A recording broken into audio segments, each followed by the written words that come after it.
여러분 안녕하세요. 단어나 문법 공부를 하는 것과 말하기 공부를 하는 것은 조금 다른데요. 사실 단어와 문법은 올바른 말하기를 위해서 공부하는 것이죠. 단계평가도 필기시험보다 말하기, 즉 구술시험이 걱정되시는 분들 많으시죠? 말하기 시험도 배운 내용 안에서 나오니까 책을 잘 공부하시고 예상되는 질문에 대답하시는 연습을 반복적으로 하시면 합격은 걱정 안 해도 됩니다. 구술시험 문제는 모두 5문제이고요. 한 문제에 5점씩 모두 25점입니다. 보통 1번, 2번 문제는 긴 글을 읽고 질문에 알맞은 대답을 하는 문제입니다. 3번은 글의 내용과 주제 안에서 한국과 여러분 나라의 문화를 비교하거나 여러분의 생각, 경험을 물어봅니다. 그리고 4번, 5번은 그림이나 사진을 보여주고 그림의 상황을 설명하는 질문을 합니다.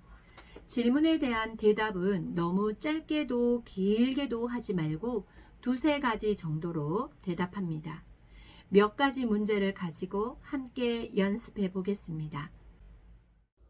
이제 질문을 시작해 볼까요? 10일과 부동산과 관련한 문제입니다. 집을 구할 때의 확인 사항을 잘 읽고 질문에 답하세요.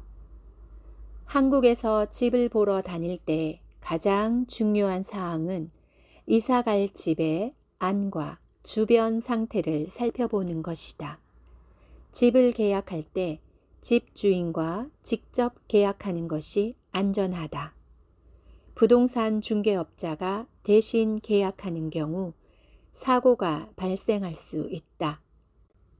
그리고 계약서를 꼼꼼하게 읽고 입금 계좌가 집주인의 것인지 확인하고 집수리 등 특약 사항을 자세하게 써야 한다. 말로만 이야기하면 집에 문제가 생겼을 때 집주인이 약속을 안 지키는 경우가 있기 때문이다. 집을 계약한 후 이사하는 날에는 잔금을 지불하고 난 다음에 집 열쇠나 비밀번호를 받아야 한다. 그리고 전세나 월세로 집을 구하는 경우에는 주민센터에 방문하여 전입신고를 하고 확정 일자를 받아야 한다. 이렇게 하면 문제가 생겼을 때 보증금을 안전하게 돌려받을 수 있다. 1번 문제입니다. 집을 보러 다닐 때 가장 중요한 일은 무엇일까요? 네, 이사갈 집의 안과 주변 상태를 살펴보는 것입니다. 다음, 집을 계약할 때 어떻게 계약하는 것이 안전해요? 네, 집주인과 직접 계약하는 것이 안전합니다. 다음, 계약서를 꼼꼼하게 읽고 특약 사항을 써야 하는 이유는 무엇일까요? 말로만 이야기하면 집에 문제가 생겼을 때 집주인이 약속을 안 지키는 경우가 있기 때문입니다. 여러분, 글을 읽고 질문에 대답할 때는 자신의 생각이 아니라 본문에 있는 내용으로 대답합니다. 2번 문제입니다. 이사하는 날에는 무엇을 해야 해요? 잔금을 지불하고 난 다음에 집 열쇠나 비밀번호를 받아야 합니다. 다음, 전세나 월세로 집을 구하고 이사한 후에는 무엇을 해야 해요? 네, 주민센터에 방문하여 전입신고를 하고 확정일자를 받아야 합니다. 다음, 전입신고를 하고 확정일자를 왜 받아야 해요? 이렇게 하면 문제가 생겼을 때 보증금을 안전하게 돌려받을 수 있습니다. 3번 문제입니다. 여러분의 경험이나 여러분 나라의 문화에 대해 묻는 문제입니다. 라민 씨는 한국에서 이사를 해본 경험이 있어요? 이야기해 보세요. 다음, 여러분 나라에서는 이사하기 전에 어떤 일을 해요? 다음, 여러분 나라에서는 이사한 후에 어떤 일을 해요? 여러분 나라에서의 특징을 간단하게 정리해서 말씀하시면 됩니다. 자, 다음은 6과 주거 환경과 관련한 문제입니다. 6과 주거 환경에서 82페이지 한국의 명당에 관한 글입니다. 잘 읽고 질문에 알맞은 대답을 하세요. 한국 사람들은 옛날부터 집 주변의 환경을 중요하게 생각했다. 집의 위치와 방향 등이 그 집에 사는 사람의 행복을 결정한다고 믿었기 때문이다. 집 뒤에 산이 있고 집 앞에 물이 흐르면 좋은 위치, 명당이라고 했다. 그리고 남향집이라고 하여 집의 방향과 대문은 남쪽을 향하도록 했다. 한국의 겨울은 길고 추운데 집의 활동 공간이 남쪽을 향해 있으면 생활이 편리하기 때문이다. 이러한 전통은 현대까지도 그대로 내려와 남향집이 인기가 있다. 그러나 최근에 좋은 집, 명당의 조건에 새로운 것들이 추가되었다. 학군과 교통이다. 집 주변에 좋은 학교가 있으면 그 집은 인기가 높다. 그리고 근처에 지하철역이 있거나 간선도로가 통과하면 인기가 높다. 1번 문제입니다. 한국 사람들이 집 주변 환경을 중요하게 생각하는 이유는 무엇인가요? 네, 집의 위치와 방향 등이 그 집에 사는 사람의 행복을 결정한다고 믿었기 때문입니다. 다음, 과거에 한국에서는 집을 짓기 좋은 위치를 어디라고 했습니까? 네, 집 뒤에 산이 있고 집 앞에 물이 흐르면 좋은 위치, 명당이라고 했습니다. 다음, 남향집은 어떤 집인가요? 네, 집의 방향과 대문이 남쪽을 향하도록 한 집입니다. 2번 문제입니다. 남향집은 왜 인기가 있나요? 네, 한국의 겨울은 길고 추운데 집의 활동 공간이 남쪽을 향해 있으면 생활이 편리하기 때문입니다. 다음, 현대의 한국 사람들은 남향집 외에 어떤 곳에 집이 있으면 좋다고 하나요? 네, 학군과 교통입니다. 집 주변에 좋은 학교가 있으면 그 집은 인기가 높고 근처에 지하철역이 있거나 간선도로가 통과하면 인기가 높습니다. 3번 문제입니다. 여러분 고향에서 집을 지을 때 중요하게 생각하는 것은 무엇인가요? 다음, 여러분 고향에서는 어떤 집이 인기가 있는지 이야기해 보세요.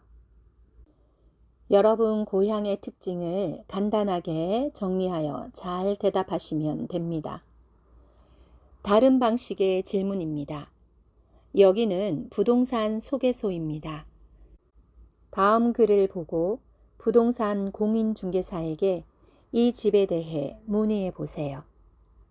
안녕하세요. 저는 빌라를 구하고 있습니다. 보증금 5천만 원에 월세 40만 원 정도 되는 빌라를 찾고 있습니다. 방은 2개, 욕실은 하나에 남향이 좋습니다. 그리고 제가 차가 없어서 지하철역에서 가까우면 좋겠습니다. 그런 집이 있을까요? 여러분, 이러한 문제는 주어진 내용을 최대한 자연스럽게 연결해서 대화하는 것처럼 말하시면 됩니다. 다음은 팔과 음식과 요리에 관련된 문제입니다. 다음 그림을 보고 질문에 답하세요. 이 사람은 지금 어디에서 무엇을 하고 있어요? 네, 마트에서 식품의 유통기한과 제조일자를 확인하고 있습니다. 다음, 유통기한이 뭐예요? 네, 판매자가 식품 등의 제품을 소비자에게 팔 수 있는 날짜를 말합니다. 다음, 식품 보관 방법을 잘 지켜야 하는 이유는 무엇인가요? 네, 보관 방법을 잘 지킨다면 유통기한이 지난 음식을 아깝게 버리는 일을 줄일 수 있습니다. 잘했습니다. 다음은 7과 문화생활과 관련한 질문입니다. 여기는 뮤지컬 공연장이에요. 여러분이 예매한 티켓을 현장에서 수령하려고 해요. 아래의 내용을 손님과 직원이 되어서 대화를 해보세요. 이것도 자연스러운 대화로 만들면 되겠죠? 안녕하세요. 안녕하세요. 어서 오세요. 뭘 도와드릴까요? 제가 토요일 오후 7시 뮤지컬 표를 3장 예약했는데요. 확인해 주세요. 네, 잠시만요. 네, 성함이 어떻게 되시죠? 짱입니다. 신분증 보여주세요. 네, 여기 있습니다. 감사합니다. 다음은 10과 취업과 관련한 문제입니다. 여러분은 취업을 하려고 합니다. 취업 상담실에서 상담 직원과 대화를 나누어 보세요. 안녕하세요. 저는 무역회사에서 일하고 싶습니다. 저는 중국 사람입니다. 제가 원하는 근무 시간은 주중 오전 9시에서 오후 6시까지입니다. 주말에는 쉬고 싶습니다. 저는 무역회사에서 일하고 싶어서 한국말도 열심히 공부했습니다. 그래서 토픽 6급 자격증도 있습니다. 제가 원하는 연봉은 4,000원에서 4,500만 원 정도입니다. 그런 회사가 있을까요? 여러분, 실제로 대화한다고 생각하시면 더 자연스럽게 말할 수 있을 겁니다. 다음은 16과 기후와 날씨와 관련한 문제입니다. 다음 그림을 보고 질문에 답하세요. 어떤 날씨예요? 네, 아주 더워서 목이 마르고 땀이 많이 나는 날씨입니다. 다음, 이런 날에는 어떻게 건강 관리를 할 수 있어요? 네, 물을 많이 마시고 햇빛이 너무 뜨거울 때는 가능하면 밖에 나가지 않습니다. 다음, 어떻게 하면 이런 날씨를 예방할 수 있어요? 네, 환경을 보호하고 에어컨 등 지나친 에너지 사용을 줄입니다. 잘했습니다. 다음은 12과 전통 명절과 관련한 문제입니다. 다음 사진을 보고 질문에 대답하세요. 무슨 날이에요? 이 사람들은 무엇을 하고 있어요? 네, 설날입니다. 부모님께 새해 복 많이 받으세요 하면서 세배를 드리고 있습니다. 다음, 한국에서는 이날 무엇을 해요? 네, 한복을 입고 어른들께 세배를 하고 떡국을 먹습니다. 윷놀이나 제기차기, 연날리기 같은 놀이를 합니다. 다음, 여러분의 고향에서는 명절에 무엇을 해요? 소개해 보세요. 이 문제 역시 여러분 고향의 명절에 먹는 음식, 하는 일, 놀이 등에 대해 간단하게 소개하시면 됩니다. 다른 방식의 명절 문제입니다. 다음 글을 잘 읽고 질문에 답하세요. 한국 사람들은 명절이 되면 온 가족이 고향집에 모인다. 그래서 명절이 되면 고속도로가 많이 막힌다.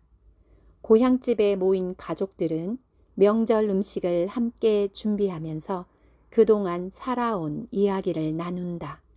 그리고 명절에는 조상님께 차례를 지내고 산소를 찾아가서 성묘를 한다. 그래서 명절은 한국 사람들에게 자기 자신이 누구인지를 되돌아보게 만드는 역할을 한다. 질문입니다. 한국 사람들은 명절에 무엇을 하나요? 네, 온 가족이 고향에 모입니다. 그리고 함께 명절 음식을 준비하면서 그동안 살아온 이야기를 나눕니다. 다음, 한국 사람에게 명절은 어떤 의미가 있나요? 네, 자기 자신이 누구인지를 되돌아보게 만드는 역할을 합니다. 다음, 여러분 나라의 명절을 소개하고 그때 사람들이 무엇을 하는지 이야기해 보세요. 여러분, 구술 시험을 잘 보는 방법은 첫째, 긴장하지 않는 것입니다. 둘째는 질문을 집중해서 잘 듣고 생각을 정리하여 대답합니다. 영상을 반복해서 들으며 말하기 연습을 해보세요. 화이팅입니다. 감사합니다. 사랑합니다. 4단계에서 다시 만나요.